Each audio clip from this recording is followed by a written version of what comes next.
এই যে আমরা ঢুকে পড়লাম একটা চায়ের দোকানে, আর চায়ের দোকানে একটা জিনিস দেখেন, আপনি দেখেন তো কিভাবে চায়ের দোকানদার দুধটা বানায়, আর সেই দুধ দিয়ে কিন্তু চা হয়, আর চা হয় সেই এই জায়গাটা এখানকার মানুষই বলতে পারে। জায়গাটা কি নাম?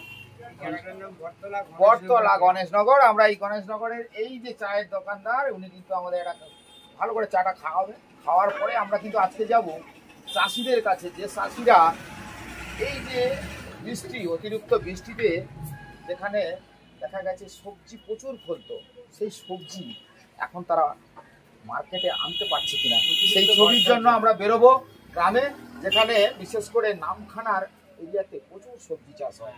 আর সেই চাষি যারা রয়েছে তাদের কাছে চলে যাওয়া আর তাদের সঙ্গে কথা বলা, এবছর তারা কি সবজি চাষ করেছিল এবং অতিরিক্ত বৃষ্টিতে তাদের কি ক্ষয়ক্ষতি হয়েছে, সেই ছবি আজকে তুলে ধরবো। আর সবজি যারা উৎপাদন করে, অর্থাৎ সবজি যারা মাঠে ঘাটে চাষ করে তারা কৃষক, কিন্তু যারা বিক্রি করে তারা বিক্রেতা।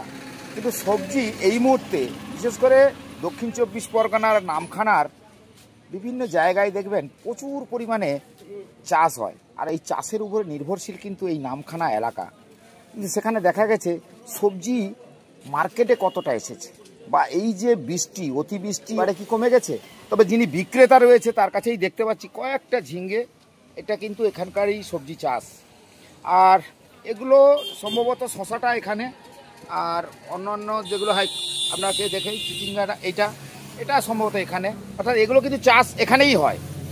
তো এই যে বিক্রেতা, এনার কাছ থেকেই জানা যে এই যে সবজি যারা প্রচুর পরিমাণে নিয়ে আসতো, এখন কি সবজি মাঠে ঘাটে সেইভাবে চাষ আছে? না না, ধরুন একটা চাষি বড় জোর হয়তো 50 কিলো বিক্রি করতে, হয়তো 8 কিলো 10 কিলো হাইস্ট হচ্ছে, মানে এক সপ্তাহের মধ্যে 8-10 কিলো নিয়ে আসতেছে, এর বেশি নিয়ে আসতে পারেনি। তাহলে কি অতিবৃষ্টিতে অতিবৃষ্টিতে নষ্ট হয়ে গেছে গাছ লাল হয়ে গেছে, এরকম বলতেছি, মানে সেইভাবে আর সবজি আসছে না। কিন্তু এই নামখানা কিন্তু সবজি চাষে বিখ্যাত, কিন্তু না হচ্ছে বর্ষা হয়ে নষ্ট হয়ে যাচ্ছে, কি করবে, সব ডুবে গেছে।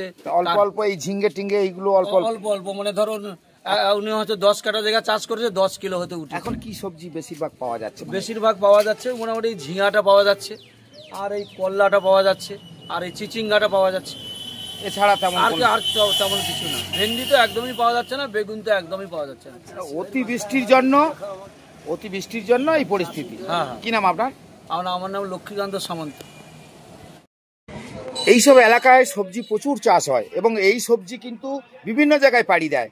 বিশেষ করে নামখানা এরিয়াতে দেখা গেছে পটল থেকে শুরু করে ঝিঙ্গে থেকে শুরু করে একাধিক সবজি চাষ হয়, কিন্তু অতিবৃষ্টি না অনাবৃষ্টি, যার ফলে সবজির এই অবস্থা কেন?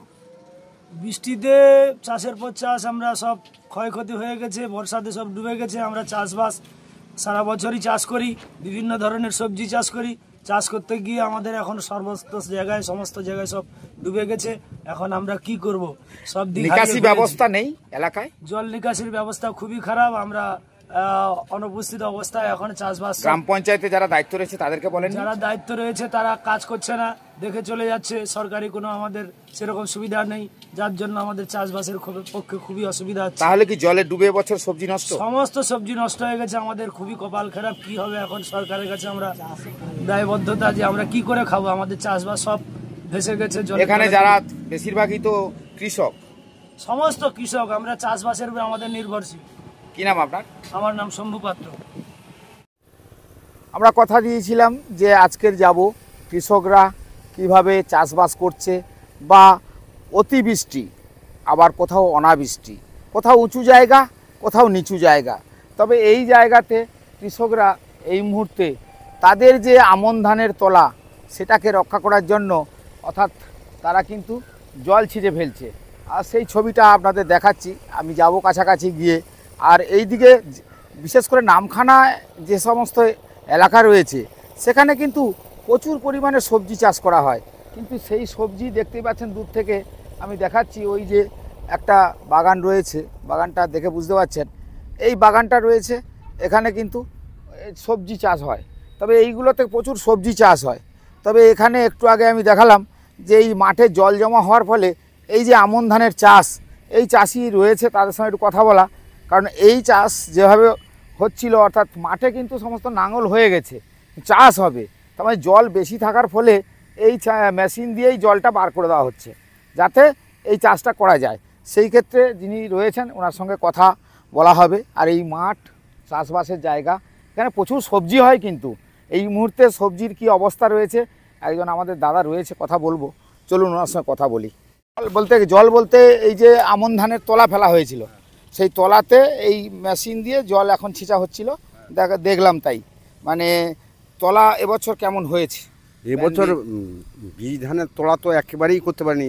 ধানের বীজ ভালো হলো, কিন্তু তোলা ফেলার সঙ্গে সঙ্গে সব হয়ে গেল। বৃষ্টির পরিমাণটা কি বেশি? বৃষ্টির পরিমাণ এত বেশি, যার জন্য নামখানায় তো প্রচুর সবজি চাষ হয়। সবজির অবস্থা খারাপ, সবজির দাম শুনলে মাথা খারাপ। সবজির গাছ সব নষ্ট হয়ে গেছে তো অতিবৃষ্টিতে।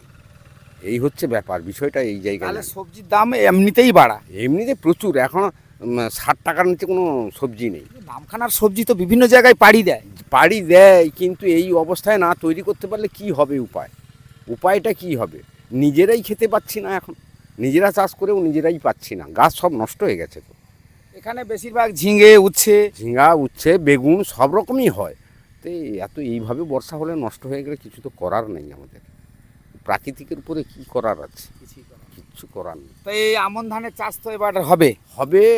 এইভাবে আবার বীজতলা ফেলা হয়েছে, কিছু হয়েছে, মানে যারা মেশিন দিয়ে ছিঁচে রাখছে, যাদের পজিশন মতো নতুন করে আবার বীজ ধান ফেলাও হয়েও গেছে, আবার ফেলাও হবে এরকম অবস্থা আর কি। তবে চাষটা পিছিয়ে গেল। কিছু করার নেই। কি নাম আপনার? আমার নাম সন্তোষ কুমার পাল। আপনার ক বিঘে চাষ হয়? আমার 4 বিঘে জায়গা চাষ হয়। মানে সবজি চাষও করেছিলেন? সবজি চাষও আমার ভেতরে বাড়ি আছে, সে বাড়িতেও নেই, নষ্ট হয়ে গেছে সব। অর্থাৎ বোঝা গেল এই যে জল ছেঁচা মেশিনটা, আমি একটু দেখাই আপনাদেরকে, এটা দিয়েই ছেঁচা হচ্ছিল এতক্ষণ। এই মেশিনটা এই জল ছিঁচে বার করে দেওয়া হচ্ছিল। আর এই যে আমন ধানের যে বীজ তলা, এই তলা কিন্তু জল যদি না ছিঁচে বার করে যেত তাহলে কিন্তু এইগুলো ডুবে যেত। তার মানে সবজি যেমন পচে গেছে, আর বীজ ধানও পচে যেত। তবে যাই হোক, এটাকে বাঁচিয়ে রেখেছেন উনি এতক্ষণ আমাদের সঙ্গে কথা বললেন। তো বোঝা গেল যে এবছরের যে সবজির যে হাল অতি বৃষ্টিতে, তাতে কিন্তু নামখানা সবথেকে বেশি সবজি এখান থেকে বিভিন্ন জায়গায় চলে যেত। এই সবজির এখান থেকেই বেশি কৃষকরা, তারা মাঠে ঘাটে সব জায়গায় তারা যে উৎপাদিত ফসল, সেই ফসল কিন্তু এখন যা পরিস্থিতি পড়েছে, তারাই বলছে আমরা এখন নিজেরাই খেতে পাই না, অতিরিক্ত বৃষ্টিতে সব নষ্ট হয়ে গেছে। অর্থাৎ বোঝা গেল যে এখানে বেশি পরিমাণ সবজি।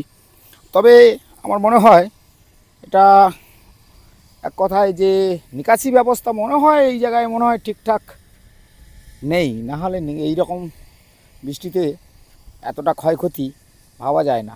তো যাই হোক, সবজি চাষে আজকে যেহেতু বলেছি যে নামখানা এরিয়ার মধ্যে বিভিন্ন জায়গায় গ্রামেগঞ্জে যাব, কেন সবজি চাষিরা যেমন আমন ধানের চাষিরা যে ক্ষেত্রে যা চাষ করেন তাদের কতটা ক্ষয়ক্ষতি হয়েছে তাদের সঙ্গে কথা বলা। ধীরে ধীরে এবারে এগোবো আর আপনাদের দেখাবো, বিশেষ করে এই সব এলাকায় প্রচুর চাষবাস হয়, এগুলো চাষেরই জায়গা। আর এই জায়গাগুলোতে দেখতে পাবেন আমন ধান থেকে শুরু করে যত রকমের বেগুন, ঝিঙে, করলা, শশা, চিংড়ি থেকে শুরু করে যে সমস্ত সবজি হয় বিভিন্ন জায়গায় চলে যায়, সেই জায়গাগুলো কিন্তু অতিরিক্ত জলের জন্য এই পরিস্থিতি। বৃষ্টির পরিমাণটা বেশি হয়েছে আর কি, যার ফলে এই অবস্থা হয়েছে। তবে ওই যে পানের বরজ, সেটাও কিন্তু এরকম একটা পরিস্থিতি রয়েছে। ওই দূরে দেখতে পাচ্ছেন একটা সবজির গাছ, যেখানে ঝিঙে হয়েছে। তো এখানকার মানুষরা যারা কখনো বসে থাকে না, তো এখানে যখনই সময় পায় তারা কিন্তু সবজি চাষ থেকে শুরু করে একাধিক চাষের উপরে তারা নির্ভরশীল।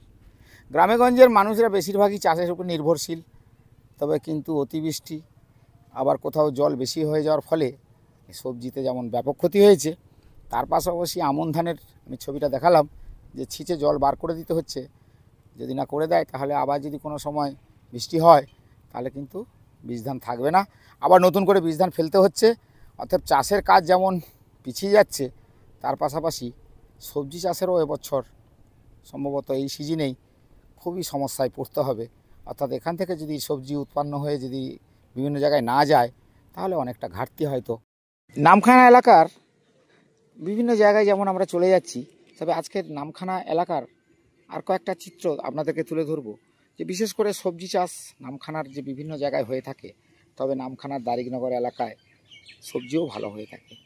তবে এখানে শুধু দেখতে পাবেন পানের বরজ আর সবজি চাষের এই যেগুলো আলবান দেখছেন, এগুলোতে কিন্তু চাষবাস বিভিন্ন রকম উচ্ছে, ঝিঙ্গে, করলা এগুলো চাষ হতো। তবে কিন্তু এমনই পরিস্থিতি হয়েছে অতিবৃষ্টি, যার ফলে কি হয়েছে, বৃষ্টিটা দেখেছেন যেভাবে হয়েছে, এখন কচু গাছই দেখা যাচ্ছে ওই দূরে। সবজি চাষের যে কতটা হাল খারাপ, অর্থাৎ এই ছবি দেখেই বুঝতে পারছেন। তবে আজকের আমরা বেরিয়েছিলাম যে কৃষকরা এই এলাকায় যে পরিমাণ সবজি চাষ করে, তারা কতটা সবজি চাষ করেছে সেই ছবিটা আমরা আপনাদেরকে তুলে দেখাবো বলেছি। তবে আমরা সেই মাঠে ঘাটে কিন্তু ইতিমধ্যে চলে এসেছি। বিশেষ করে নামখানার বিভিন্ন এলাকা, এটা দারিকনগর এলাকা। তবে এই এলাকার এই দেখেছেন পানের বরজ, এইগুলো আলবান যেগুলো দোয়ারা রয়েছে, এগুলোতে উচ্ছে চাষ হয়, ঝিঙ্গে, উচ্ছে, করলা এগুলো চাষ হয়, বেগুন এগুলো চাষ হতো। কিন্তু অতিবৃষ্টির ফলে এই জায়গাতে শুধু কচু গাছই দেখা যাচ্ছে, সবজিটা কিন্তু এই মুহূর্তে সম্পূর্ণরূপে নেই, যার ফলে সবজির দাম বাড়বে স্বাভাবিক। কারণ আমন ধানের চাষে বিশেষ করে চাষ হবে ঠিকই, কিন্তু সবজিটার ক্ষেত্রে অনেকটাই ঘাটতি বলে মনে হবে এই ছবি দেখার পরে। আপনারা কি মনে করছেন? চলুন আমরা ধীরে ধীরে এগোতে এগোতে সবজি চাষের কি অবস্থা রয়েছে নামখানা এলাকাতে আমরা কম বেশি ছবি আপনাদের তুলে দেখাবো। তবে সবজি যেখানে প্রচুর পরিমাণে উৎপন্ন হয়, এখানে প্রচুর পরিমাণে চাষ হয়, কৃষকরা চাষ করে থাকে, সেই সবজি ভিন জায়গায় চলে যায়, যেমন আমাদের রাজ্য ছেড়েও ভিন রাজ্যে চলে যায়। তো আমাদের রাজ্যে যতটা ঘাটতি থাকে সেটা যেমন মেটানো হয়, তার পাশাপাশি অন্য রাজ্যের ঘাটতিও মেটাতে হয় এই সবজি দিয়ে। যেমন করলা বিভিন্ন জায়গায় চলে যায়, উচ্ছে বিভিন্ন জায়গায় চলে যায়, বেগুন। কিন্তু এই জায়গার পরিস্থিতি কিন্তু এতটাই খারাপ, এই জায়গাতে এসে দেখলাম যে বৃষ্টি প্রচুর হয়েছে, যার ফলে সবজি চাষের সেই পরিস্থিতি কিন্তু নেই। চলুন আমরা এগোতে থাকবো, আর কিছু ছবি দেখাবো নিশ্চয়ই। এগোতে এগোতে সবজি চাষিরা তারা কেমন রয়েছে, তাদের সঙ্গে একজনের সঙ্গে কথা হয়েছে, আবার কিছু কথা বলবো এলাকায় ঢুকে মানুষদের সঙ্গে, তারা বর্তমান পরিস্থিতি কেমন রয়েছে। কিছুটা এগিয়ে এলাম, এগিয়ে আসার পরে এক দাদার সঙ্গে দেখা হয়েছে, উনিও কৃষক, উনি চাষবাস করেন। তো এই সবজি চাষের এবছর নামখানার পরিস্থিতি কেমন? না, এবছর চাষবাসের পরিস্থিতি খুবই খারাপ, সবজির দাম অগাধ।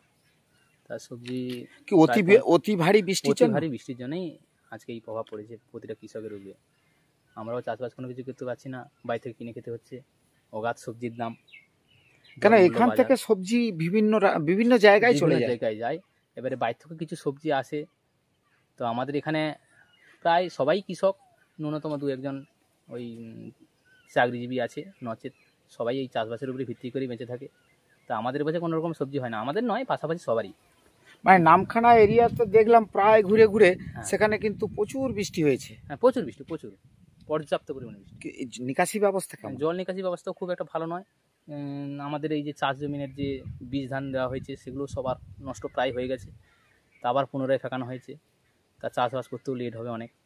মানে আমন ধানের চাষটাও দেরিতে হবে, লেট যে সময় হওয়া উচিত। কিন্তু এক সময় এই জায়গায় দেখেছি করলা থেকে উচ্ছে, ঝিঙ্গে, সবই তো হয়, চিচিঙ্গে এগুলো প্রচুর পরিমাণে হয় এবং এটা বিভিন্ন জায়গায় চলে যায়। হ্যাঁ, বিভিন্ন জায়গায় যায়। তো এখান থেকেই সবজি তো বিভিন্ন রাজ্যে, নামখানার বাজারে দেখেছি গাড়ি গাড়ি মাল, গাড়ি গাড়ি লোড হয় এবং এখান থেকে বিভিন্ন জায়গায় চলে যায়, বিভিন্ন জায়গায় যায়। কিন্তু সে জায়গায় এবছর হয় না, একদম সবজি একদম হয় না, কারোর হয় না। এখন দরমূল্য বাজারে এখন 60 টাকা, 70 টাকা, 80 টাকা ভেড়ি হচ্ছে, ঝিঙ্গে 60 টাকা নিচে নাই।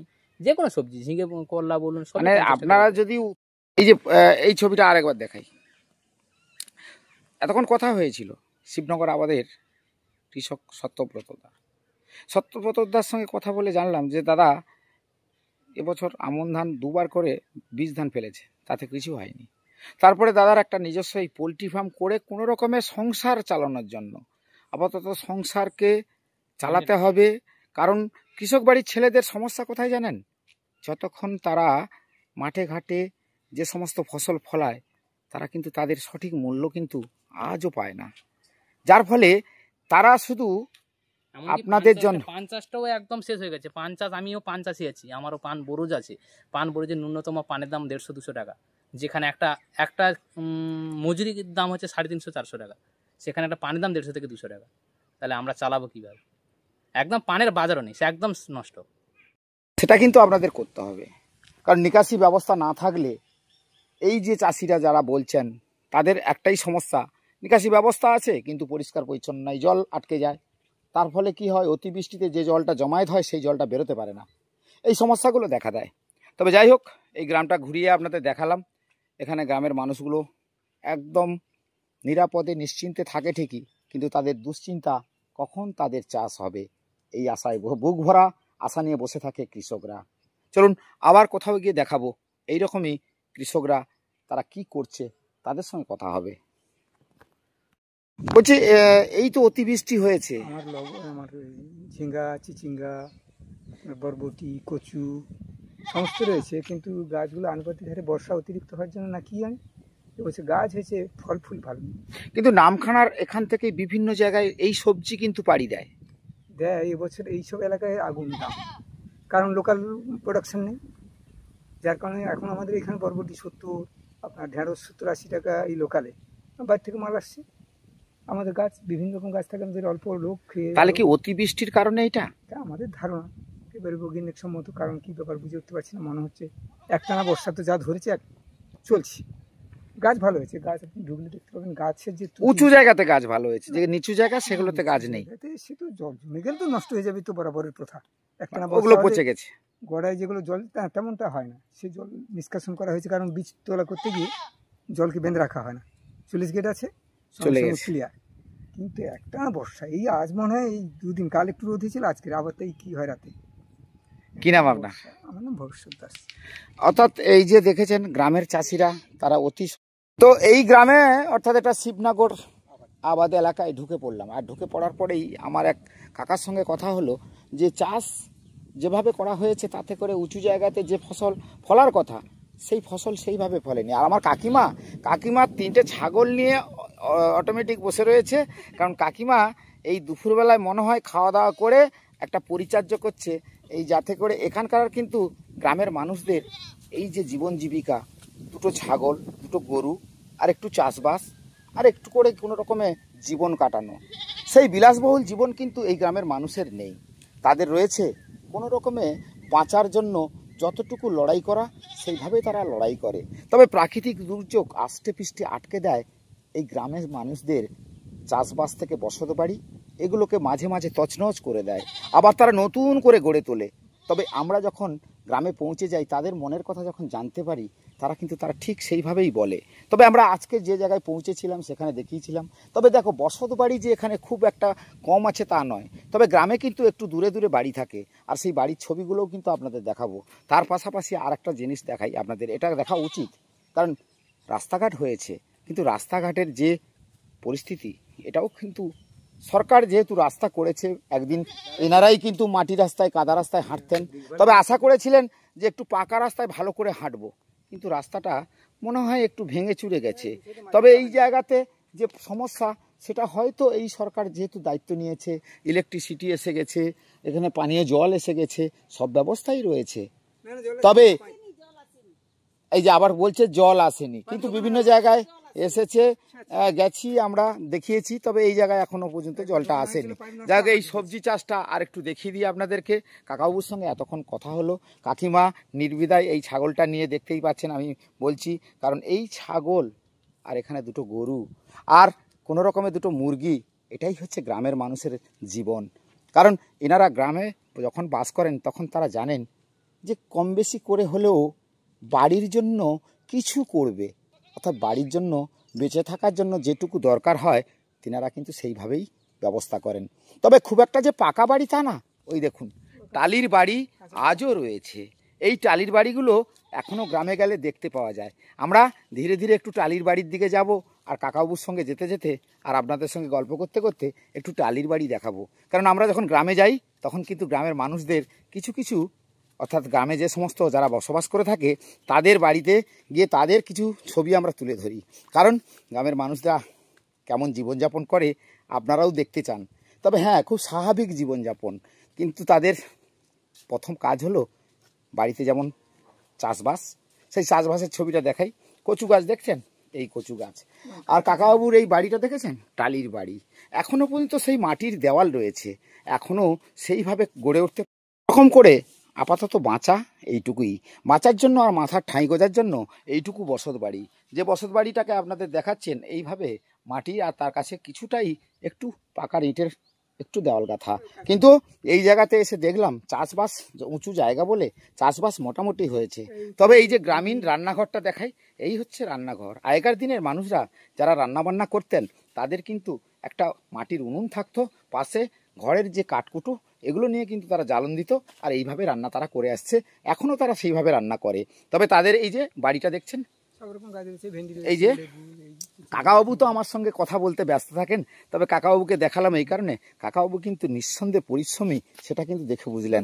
আর আমরা ধীরে ধীরে আরেকটু এগিয়ে গিয়ে দেখাবো যে এই জায়গাতে যেভাবে কাকাবাবু সবজি চাষ করেছে, সবজিটা কিন্তু ভালোই হয়েছে, তবে ফলন কিন্তু সেইভাবে হয়নি বলে কাকাবাবু আমাদেরকে বললেন। তবে এই জায়গায় দাঁড়িয়ে একটা ছোট্ট পুকুর আর একটা বসত বাড়ি, এইভাবেই জীবন কাটে গ্রামের মানুষের। তবে দেখাই আপনাদেরকে, দেখেছেন একটা ছোট্ট পুকুর, আর এইটুকুর মধ্যেই কিন্তু উনি চেষ্টা করেছে কিছু শাকসবজি করে প্রতিদিন আপাতত নিজের মতন করে বাঁচবেন। তবে এই বাঁচার লড়াইটা অনেক বড় কঠিন লড়াই। গ্রামে যখন বাস করি, গ্রামে যখন যারা বাস করেন, আমরা যখন গ্রামের মানুষের কাছে পৌঁছে যাই আর তাদের এই যে ছবিগুলো আমরা তুলে ধরি, এই কারণে তারা যে কতটা সরল সাদা হয় জানেন। তাদের সঙ্গে যখন কথা বলি তারা কিন্তু অনেকটাই ভয় পেয়ে যায়, এই বুঝি কোনো খবর কারোর কাছে চলে যায়। কিন্তু আমরা চাই যে কৃষক প্রকৃত, দরিদ্র মানুষ প্রকৃত, অথচ তার কাছে পরিষেবাটা কেউ দেয় কি দেয় না। কিন্তু আমরা চিন্তা করে এগিয়ে যখন গিয়ে তাদের ছবিগুলো তুলি মানুষের কাছে, সমাজের, যে যেখানে তারা হয়তো আগামী দিনে কিছু না পাক, কিন্তু এই আনন্দ করে যে জীবনটা কাটায়, এটা একটা আলাদা অনুভূতি। আপনারাও গ্রামে চলে আসতে পারেন এইভাবে। আর এক চিলতে বাড়ি দেখেছেন, বাড়িটা টালির বাড়ি, ছোট্ট বাড়ি, কিন্তু কাকিমা এখনই ছিলেন ওই জায়গাতে, ওখান থেকে ধীরে ধীরে আসছেন। আর রান্নাঘরটা আমি দেখিয়ে দিয়েছি, অর্থাৎ এইভাবে কাটে কাকা কাকিমার জীবন। কাউ কজন, পরিবারে কজন? 3 জন। কে কে আর কে? একমাত্র মেয়ে, উচ্চশিক্ষিত, যোগ্য। যে কি নেই, সবই আছে, মানে কাজকর্মের কোনো সুযোগ সুবিধা ততটা নেই আপাতত। মেয়ে এখন কোন জায়গায়? এর মধ্যে কলকাতায় টিউশন করে আছে। আচ্ছা, ইংলিশ এইচএস পিওর সায়েন্স ছিল, মাধ্যমিকে সাব ডিভিশনাল হাইস্ট, ম্যাথে 100-100। অর্থাৎ পরিবারে 3 জন, BA, MA, BEd, NET, SET সব দেওয়া আছে। খুব কষ্ট করেই জীবন কাটানো। খুব কষ্ট। ছেলে মেয়েকে পড়াতে গিয়ে কষ্ট করতে হয়েছে। ওই ভাতে ভাতে, মানে উচ্ছে ভাতে, আলু ভাতে, ওইভাবেই চলছে এখন পর্যন্ত। অর্থাৎ কাকাবাবুর কথাতে এই যে আপনাদের কেন বললাম, উনি কিন্তু একটা কথা খুবই বলেছেন, লড়াই করে পরিবারটাকে বাঁচিয়ে রাখা। তারপরে এই যে ছোট্ট একটা কুড়ে ঘরে, অর্থাৎ এই ঘরটা বলতে গেলে বিশাল বড় যে বাড়ি তা না, কিন্তু এই যে টালির বাড়িতে এই যে দিন কাটানো, আর তারপরেই কোনো রকমে চলে যেতে হয়। দিন কেটে যাচ্ছে, মানুষের জীবনের একটা করে দিন চলে যায়, কিন্তু কৃষক পরিবারে যারা থাকেন তারা বাড়িতে বসে থাকতে পারে না। তবে আমরা ধীরে ধীরে এতক্ষণ আপনাদের সঙ্গে দেখালাম, কাকাবাবু কাকিমার সঙ্গে কথা বললাম, পরিবারে 3 জন, তারপরে তারা কিভাবে জীবনযাপন কাটাচ্ছেন সেটাও যেমন দেখালাম। তার পাশাপাশি সবজি চাষে এই মুহূর্তে বর্তমান পরিস্থিতি কেমন রয়েছে। আজকের আমাদের কনসেপ্ট ছিল সবজি চাষ যারা করেন তাদের বর্তমান সবজির কি পরিস্থিতি রয়েছে সেইগুলো তুলে দেখানো।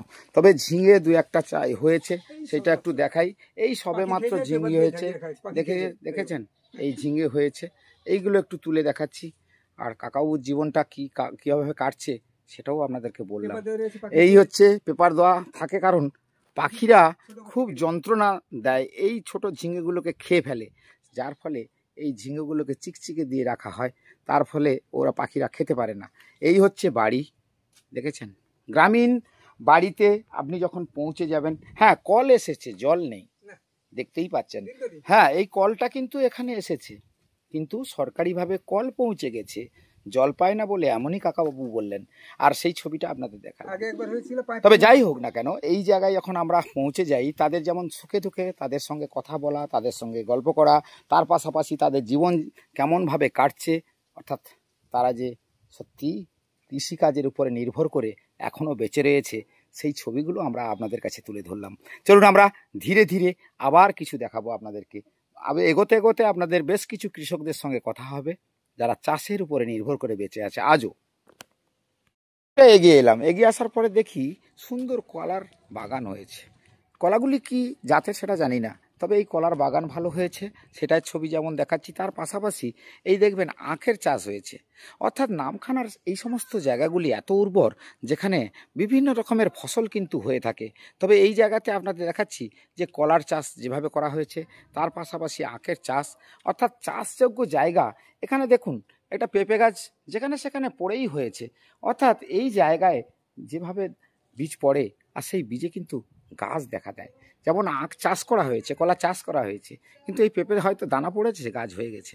তো এইভাবে গ্রামগঞ্জে দেখেছি বেশিরভাগ ক্ষেত্রে যেখানে কোনো কিছু লাগে না, মাটি এতটাই উর্বর। তবে এই জায়গার চাষিরা বেঁচে আছে, তারা বাঁচিয়ে রেখেছে বহুত মানুষকে। যারা মাঝখানে বোকারি করেন, যাদের কাছে চাষিরা নিয়ে যায়, মাঝখানে একজন মিডিলম্যান থাকেন, তারা কিন্তু আবার ওই যারা বিক্রি করবে তাদের কাছে তুলে ধরে। এইভাবেই চলে কৃষকদের বেচাকেনা। তবে চলুন আমরা ধীরে ধীরে এগোতে এগোতে বেশ কিছু চাষের জায়গা আপনাদের এবার দেখাবো। এগোতে থাকি, চলুন। এটা এগিয়ে এলাম, এগিয়ে এসে দেখলাম কচু চাষ হয়েছে।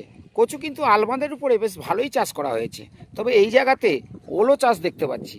তো কচু, ওল, তারপরে মাঠে তো আমন ধানের চাষবাস তো মাঠে হয়েই থাকে। তবে আমরা এগিয়ে এসে এই যে ছবিটা দেখাচ্ছি, যে এখানকার কোনো জায়গায় পড়ে থাকে না। অর্থাৎ এখানকার চাষিরা প্রত্যেকটা জায়গায় কিন্তু চাষবাস কিভাবে করতে হয় তারা কিন্তু জানে। তবে এই যে জলটা বেড়ে গেলে এগুলো কিন্তু নষ্ট হয়ে যায়। তবে কচুর ক্ষেত্রে কিন্তু জল বাড়লে কোনো অসুবিধে হয় না, তবে বেশি জল হলে পচে যায়। তবে যাই হোক না কেন, এই ছবিগুলো কেন গ্রামের ছবিগুলো আপনাদের দেখাচ্ছি, এই কারণে দেখানো যে এখানে চাষবাসের উপরে নির্ভর করে বেশিরভাগ মানুষ। তবে চাকরিজীবী খুবই কম রয়েছে। তবে শ্রমিক মানুষ রয়েছে প্রচুর, যারা ভিন রাজ্যে ভিন দেশে কাজ করতে চলে যায়। তবে এখানকার চাষিদের উদ্বৃত্ত ফসল প্রচুর পরিমাণে যেভাবে ফলায়, সেই ফসল কিন্তু ভিন রাজ্যে বা পশ্চিমবাংলার বিভিন্ন জায়গায় চলে যায়। তবে এখানকার মানুষ যে সহজ সরলভাবে বসবাস করে, তবে তার যে চাষবাসের পদ্ধতি সেটা যেমন তুলে ধরতে পেরে আমিও খুশি হয়েছি। আর আপনাদেরকে দেখাচ্ছি এই এলাকার চাষবাস তারা কিভাবে করে তার একটা কিছুটা ছবি আপনাদের। বেশ কিছুটা নামখানার এই সাইডের দিকে আমরা এগিয়ে এলাম। তবে এখানে কিন্তু সবজি হয়েছে ঢ্যাঁড়স থেকে ঝিঙে। তবে এই ছবিগুলো আপনাদের একটু দূর থেকে দেখাচ্ছি। তবে এখানকার যারা যে জায়গাগুলো উঁচু রয়েছে সেই জায়গাগুলোতে কম বেশি করে সবজি হয়েছে। তবে সবজিটা যেভাবে নামখানায় চাষ হয়, সেই সবজি এবছর কিন্তু নামখানায় অনেকটা কম হবে বলে কৃষকরা বলছেন। কারণ অতিবৃষ্টি আবার অনাবৃষ্টি, কিন্তু অনাবৃষ্টি না হওয়ার ফলে বেশিরভাগ বৃষ্টিটাই হয়েছে, অতিবৃষ্টি হয়েছে। আর অতিবৃষ্টিতেই যেমন অনাবৃষ্টি হলে সমস্যা, অতিবৃষ্টি হলে যেমন সমস্যা, সেটাই কিন্তু নামখানার মধ্যে এই মুহূর্তে দেখা দিয়েছে বেশি বৃষ্টি। এই বৃষ্টি হওয়াতে সমস্যায় পড়তে হয়েছে চাষিদের। তবে বেশ কিছু জায়গায় আমরা দেখিয়েছিলাম, সেখানে কিন্তু যে পরিমাণে চাষবাস হয়, অর্থাৎ যেখানে সবজি চাষটা বেশি পরিমাণ হয়, সেই সবজি কিন্তু এই মুহূর্তে বেশি একটা চাষ নেই। তবে অল্প কিছু সবজি চাষ হয়েছে। এখানে আপনাদের দেখাই, এটাই হচ্ছে ঝিঙে, ওদিকে ঢ্যাঁড়সের চাষ হয়েছে। তবে এই নামখানার বিভিন্ন জায়গায় যেভাবে সবজি হয়, করলা, উচ্ছে, ঝিঙে, ঢ্যাঁড়স থেকে একাধিক সবজি চাষ হয়। তবে এবছর সবজি যেভাবে হয়েছে, তাতে করে কৃষকরা আগামী দিনে কিভাবে এই চাষ সামাল দেবে তারা নিজেরাই বলছেন যে আমাদের কিনে খেতে হচ্ছে। অর্থাৎ এখন যেভাবে সবজির দাম বেড়ে গেছে, তাদের কিনে খেতে গিয়ে হিমশিম খেতে হচ্ছে, এমনই জানিয়েছে কৃষকরা। তবে আমরা এই সবজির একটু ছবি দেখাবো, তারপরে আমরা বেরিয়ে পড়ব আমাদের গন্তব্যস্থলে, অর্থাৎ বাড়ির দিকে। তবে আমরা দেখাবো, যেহেতু বললাম যে ঢ্যাঁড়স গাছ, যে ঢ্যাঁড়স গাছে এই মুহূর্তে ঢ্যাঁড়স ধরে রয়েছে। সবজি চাষ নিয়ে এই মুহূর্তে যেহেতু আমরা নামখানায় বেরিয়ে পড়েছিলাম, তবে এখানে কিছু সবজি চাষ করা হয়েছে। এই সবজিগুলো এখন কিন্তু প্রচুর দাম, যেহেতু সবজি চাষের উপরে চাষিরা কিন্তু এই মুহূর্তে খুব অসহায়, তারা এখন কিনে খাচ্ছে। তবে নামখানায় যেহেতু প্রচুর সবজি চাষ হয়, সেক্ষেত্রে এই যে আমরা দেখাচ্ছি ইতিমধ্যে কয়েকটা ঢ্যাঁড়স, যে ঢ্যাঁড়সগুলো আলবাঁধের উপরে হয়েছে। তবে যে অতিরিক্ত বৃষ্টি হওয়ার ফলে সেই সবজি কিন্তু আর দেখা পাওয়া যাচ্ছে না। তবে যেটুকু সবজি হয়েছে তার দাম কিন্তু যথেষ্ট রয়েছে। তবে এই যে ঝিঙে গাছ দেখছেন, এই যে ঝিঙে, তবে এই যে সবজি চাষের উপরে নামখানা কিন্তু অনেকটাই নির্ভরশীল। তবে সবজি যদি আগামী দিনে সেই মতন না হয়, তাহলে কিন্তু কৃষকদের কপালে কিন্তু পড়বে হাত। কারণ তারা সবজি চাষের উপরে যেভাবে নির্ভর করে, সেইভাবে সবজি না হলে, তবু এখানে একটা জিনিস আমরা ওই দূর থেকে দেখাচ্ছি, বিঘের পর বিঘে জায়গা দেখতেই পাচ্ছেন, চাষযোগ্য জায়গা প্রচুর পড়ে রয়েছে, যেখানে এই সমস্ত জায়গাতে সবজি প্রচুর পরিমাণে চাষ হতো। তবে এই যে জায়গাগুলো দেখতেই পাচ্ছেন এখনও পর্যন্ত জল জমে আছে, কৃষকরা নাঙল করেছেন, আর কিছু জায়গা বীজ ধানের জন্য, অর্থাৎ দূর থেকে সবুজ অংশগুলো দেখছেন এগুলো বীজ ধান ফেলা হয়েছে, অর্থাৎ এই জায়গাতে আমন ধানের চাষ হবে। তবে আমন ধানের চাষ শেষ হলেই আবার কৃষকরা এখানেই সবজি চাষ করে। তবে সবজি চাষ যেভাবে নামখানাতে হয় তার ছবিটা এই মুহূর্তে আমি আপনাদের দেখাতে পারলাম না, কারণ সবজি এই মুহূর্তে এখানে আলবাঁধে প্রচুর সবজি হয়, ঝিঙে থেকে উচ্ছে, উচ্ছে থেকে করলা, করলা থেকে একাধিক শাকসবজি কিন্তু এই সমস্ত যে দূরে দেখতে পাচ্ছেন আলবাঁধগুলো রয়েছে এখানে কিন্তু চাষ হয়। কিন্তু এই জায়গাতে এখন অতিবৃষ্টি হওয়ার ফলে কোনো আলবাঁধে সবজি দেখতে পাবেন না। তবে সবজির দাম এই মুহূর্তে বেশি রয়েছে বলে কৃষকরা জানিয়েছে। তবে এই ছবিটা কেন তুলে ধরলাম, যে এই জায়গাগুলোতে সবজি কিন্তু প্রচুর পরিমাণে হয়, আর এখান থেকেই বিভিন্ন জায়গায় পাড়ি দেয় সবজি। তবে এখন যা পরিস্থিতি রয়েছে এখানে কৃষকদেরকে সবজি কিনে খেতে হচ্ছে, তারা একথা জানিয়েছেন। তবে সবজি আগামী দিনে চাষের ক্ষেত্রে যদি নিকাশি ব্যবস্থা ভালো থাকে তাহলে হয়তো উঁচু জায়গাতে কিছু সবজি হলে হতে পারে। তবে আগামী দিনে সবজির ঘাটতি কিভাবে মিটবে এই সমস্ত গ্রামীণ এলাকাতে, সেটাই কিন্তু বড় কঠিন প্রশ্ন।